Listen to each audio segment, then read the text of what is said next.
Yazhpanam KKS வீதியில் 5.5 பரப்பு காணி 3 மாடி கட்டிடத்துடன் விற்பனைக்கு. பழைய கரிகரன் பிரிண்டர்ஸ் இடம். தொடர்புகளுக்கு 076 830 39 31.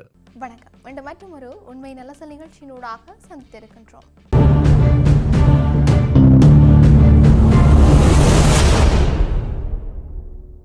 மத்திய கிழக்கு பிராந்தியத்தில் பாதுகாப்பு பதற்றம் நாளுக்கு நாள் அதிகரித்து வரும் நிலையில் அங்கு நிலை கொண்டிருக்கின்ற அமெரிக்க இராணுவ படைகள் மற்றும் இராணுவ தளங்களை குறிவைத்து ஈரான் திடீர் ஏவுகணை தாக்குதல் நடத்த முயன்றதாக அமெரிக்க மத்திய கட்டளை மையம் அதிகாரப்பூர்வமாக அறிவித்திருக்கின்றது. எனினும் ஈரானிலிருந்து ஏவப்பட்ட அனைத்து பாலிஸ்டிக் ஏவுகணைகளும் வெற்றிகரமாக இடைமறிக்கப்பட்டு அழிக்கப்பட்டதாகவும் அமெரிக்க படைகள் அல்லது இராணுவ தளங்களுக்கு எந்தவித சேதமோ உயிரிழப்போ ஏற்படவில்லை என்று சொல்லியும் தெரிவிக்கப்பட்டும் இருக்கின்றது. இந்த சம்பவம் அண்மை காலமாக அதிகரித்து வரும் அமெரிக்கா ஈரான் பதற்றத்தின் மற்றொரு முக்கிய கட்டமாக கருதப்படுகின்றது. மத்திய கிழக்கில் இரு நாடுகளுக்கும் இடையிலான அரசியல், இராணுவ மற்றும் ராஜதந்திர மோதல்கள் தொடர்ச்சியாக அதிகரித்து வரும் நிலையில் இந்த ஏவுகணை தாக்குதல் முயற்சி சர்வதேச அரசியல் வட்டாரங்களில் பெரும் கவனத்தை ஈர்த்திருக்குது.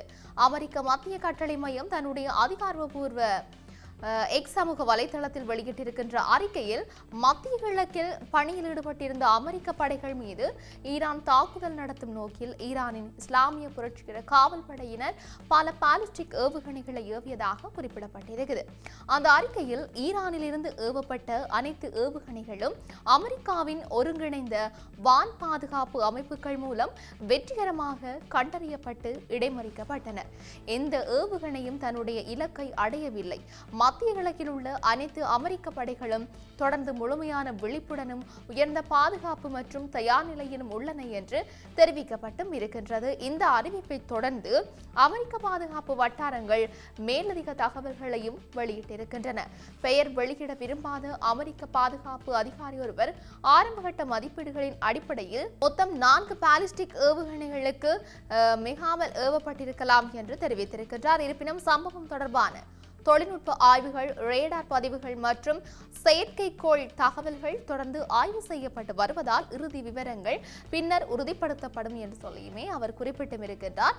இந்த தாக்குதல் நடைபெற்ற உடனேயே அமெரிக்காவின் ஏவுகணை தடுப்பு அமைப்புகள் மிக வேகமாக செயல்பட்டதாக இராணுவ வட்டாரங்கள் தெரிவித்தும் இருக்கின்றன. நவீன ரேடார் அமைப்புகள், செயற்கைக்கோள் கண்காணிப்பு, வான் பாதுகாப்பு ஏவுகணைகள் மற்றும் ஒருங்கிணைந்த கட்டுப்பாட்டு மையங்களின் விரைவான நடவடிக்கையால் அனைத்து ஏவுகணைகளும் இலக்கை அடைவதற்கு முன்பே அளிக்கப்பட்டதாக கூறப்படுகின்றது. பாதுகாப்பு ஆய்வாளர்களின் கருத்துப்படி மத்திய கிழக்கில் அமெரிக்கா பல அடுக்கு கொண்ட ஏவுகணை தடுப்பு அமைப்புகளை பல ஆண்டுகளாக நிறுவி வருகின்றது. இவை குறுகிய, நடுத்தர மற்றும் நீண்ட தூர ஏவுகணை அச்சுறுத்தல்களை மிக குறுகிய நேரத்திலேயே கண்டறிந்து செயலிழக்க செய்யும் திறன் கொண்டவை. இந்த சம்பவம் அந்த பாதுகாப்பு அமைப்புகளின் செயல்திறனை மீண்டும் நிரூபித்திருக்கிறதாக அவர்கள் கூறியும் இருக்கின்றார்கள். இந்த தாக்குதல் இடம்பெற்றிருக்கின்ற கால பின்னணி மேலும் கவனிக்கத்தக்கதாகவும் இருக்கின்றது. சில நாட்களுக்கு முன்னர் அமெரிக்க ஜனாதிபதி டொனால்ட் ட்ரம்ப் ஈரான் மீது அமெரிக்கா மேற்கொண்டிருந்த தாக்குதல் நடவடிக்கைகள் தற்போது நிறுத்தப்பட்டிருக்கின்றன. தற்போதைய சூழலில் பேச்சுவார்த்தை மூலம் தீர்வை எட்டுவதற்கு அமெரிக்கா தயாராக உள்ளது என்று சொல்லியும் தெரிவித்திருந்தார். ட்ரம்பின் இந்த கருத்து வெளியானதை தொடர்ந்து இரு நாடுகளுக்கும் இடையிலான பதற்றம் குறையக்கூடும் என்ற எதிர்பார்ப்பு சர்வதேச அளவில் உருவாகியிருந்தது. ஆனால் அந்த அறிவிப்புக்கு மறுநாளே ஈரானிலிருந்து ஏவுகணை தாக்குதல் முயற்சி மேற்கொள்ளப்பட்டதாக அமெரிக்கா அறிவித்திருப்பது நிலைமை இன்னும் சீரடையவில்லை என்பதையும் இரு நாடுகளுக்கும் இடையிலான நம்பிக்கையின்மை தொடர்கின்றது என்பதையும் வெளிப்படுத்துவதாக அரசியல் ஆய்வாளர்கள் கருதுகிறார்கள். இதற்கிடையில் அமெரிக்காவின் பேச்சுவார்த்தை தொடர்பான அறிவிப்பை ஈரான் மறுத்திருக்கிறது. ஈரானிய வெளியுறவு அமைச்சகத்தின் செய்தி தொடர்பாளர் இஸ்மாயில் பஹாயி அமெரிக்காவுடன் தற்போது எந்த ஒரு நேரடி அல்லது மறைமுக பேச்சுவார்த்தையும் நடைபெறவில்லை. பேச்சுவார்த்தைகள் தொடர்பாக வெளியாகும் செய்திகள் உண்மைக்கு புறம்பானவை என்று சொல்லி அதிகாரப்பூர்வமாக அறிவித்தும் இருந்தார். இந்த அறிக்கை வெளியாகிய சில மணி நேரங்களிலேயே அமெரிக்கா மீது ஏவுகணை தாக்குதல் நடத்தப்பட்டதாக அறிவிக்கப்பட்டுள்ளதால் இரு நாடுகளின் அதிகாரப்பூர்வ நிலைப்பாடுகளுக்கு இடையிலான முரண்பாடு மேலும் தீவிரமடைந்தும் இருக்கின்றது. அரசியல் மற்றும் பாதுகாப்பு ஆய்வாளர்களின் கருத்துப்படி இந்த தாக்குதல் முழுமையான போரை தொடங்கும் நோக்கத்துடன் மேற்கொள்ளப்பட்டதா அல்லது அமெரிக்காவுக்கு அரசியல் மற்றும் இராணுவ அழுத்தத்தை ஏற்படுத்தும் எச்சரிக்கை நடவடிக்கையாக இருந்ததா என்பது இன்னும் உறுதியாக தெரியவில்லை. இருப்பினும் இத்தகைய தாக்குதல்கள் மத்திய கிழக்கின் பாதுகாப்பு நிலையை மேலும் மோசமாக்கும் அபாயம் இருப்பதாக அவர்கள் எச்சரித்தும் இருக்கின்றார்கள். மத்திய கிழக்கில் அமெரிக்கா பல முக்கியமான இராணுவ தளங்களை பராமரித்து வருகின்றது. வளைகுடா நாடுகள், ஈராக், சிரியா மற்றும் பிற பகுதிகளில் அமெரிக்க படைகள் பயங்கரவாத எதிர்ப்பு நடவடிக்கைகள், கடல்சார் பாதுகாப்பு மற்றும் கூட்டணி நாடுகளின் பாதுகாப்பு பணிகளில் தொடர்ந்து ஈடுபட்டு வருகின்றன. இதனால் அந்த பகுதிகளில் அமெரிக்க இராணுவ தளங்கள் மீது மேற்கொள்ளப்படும் எந்த ஒரு தாக்குதலும் அமெரிக்க தேசிய பாதுகாப்புக்கு எதிரான நேரடி அச்சுறுத்தலாக கருதப்படுகிறது. ஈரான் இஸ்லாமிய புரட்சிகர காவல்படை அந்த நாட்டின் மிகவும் சக்தி வாய்ந்த இராணுவ அமைப்புகள்ல ஒன்றாக கருதப்பட்டு இருக்கின்றது. இந்த அமைப்பு நாட்டின் ஏவுகணை திட்டங்கள், கடற்படை நடவடிக்கைகள் மற்றும் பிராந்திய பாதுகாப்பு நடவடிக்கைகள்ல முக்கிய பங்கு வகிக்கிறது. மறுபுறம் அமெரிக்கா இந்த அமைப்பை வெளிநாட்டு பயங்கரவாத அமைப்பாக வகைப்படுத்தியுமே இருக்கின்றது. இதன் காரணமாக இரு தரப்புக்கும் இடையில் நீண்ட காலமாக பதற்றமான உறவு நிலவியும் வருகின்றது. கடந்த சில ஆண்டுகளில் ஈராக் மற்றும் சிரியாவில் அமெரிக்க படைகள் மீது ட்ரோன் தாக்குதல்கள், ஏவுகணை தாக்குதல்கள் மற்றும் ஆயுத குழுக்களின் தாக்குதல்கள் பலமுறை இடம்பெற்றன.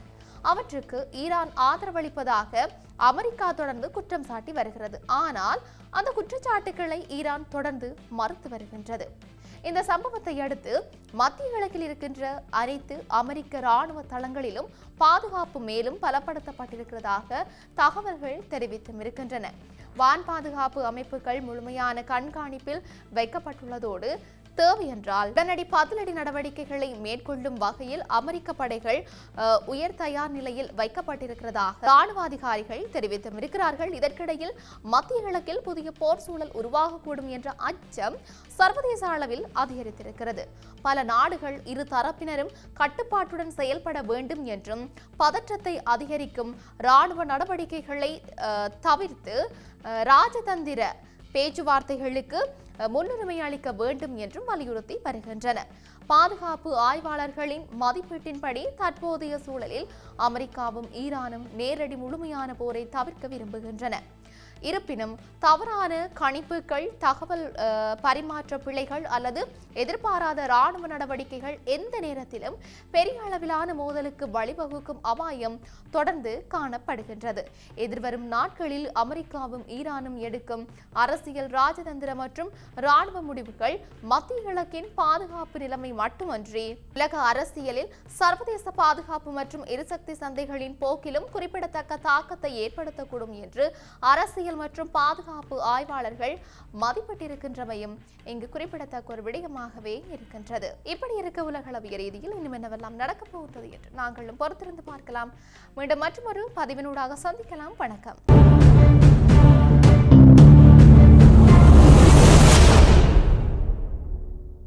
யாழ்ப்பாணம் KKS வீதியில் 5 அறை பரப்பு காணி 3 மாடி கட்டிடத்துடன் விற்பனைக்கு. பழைய கரிகரன் பிரிண்டர்ஸ் தொடர்புகளுக்கு 076 830 39 31.